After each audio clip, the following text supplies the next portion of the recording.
शेवगाव नगर परिषदेने शेवगाव शहरातील विकास आराखडाच बनवला नाही आणि विकास आराखड्याबरोबर शेवगाव शहरातील जे पाणी आहे, पावसाचं पाणी असेल, लोकांच्या घराचं पाणी असेल, ती जाण्याची व्यवस्था केली नसल्याने शेवगाव शहरावर ही परिस्थिती आलेली आहे। आजही रोडने जायला जागा नाही।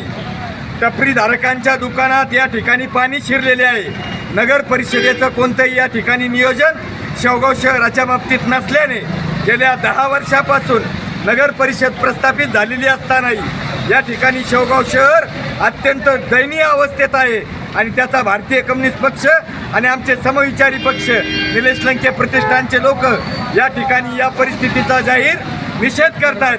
नगर परिषदेच्या या ठिकाणी काही उपयोग शेवगाव शहराला नसल्या कारणाने आज विद्यार्थी असो, महिला असो, यांची वेगळ्या परिस्थितीत खूप मोठ्या दयनीय अवस्था या भर पावसात चाललेली आहे आणि याला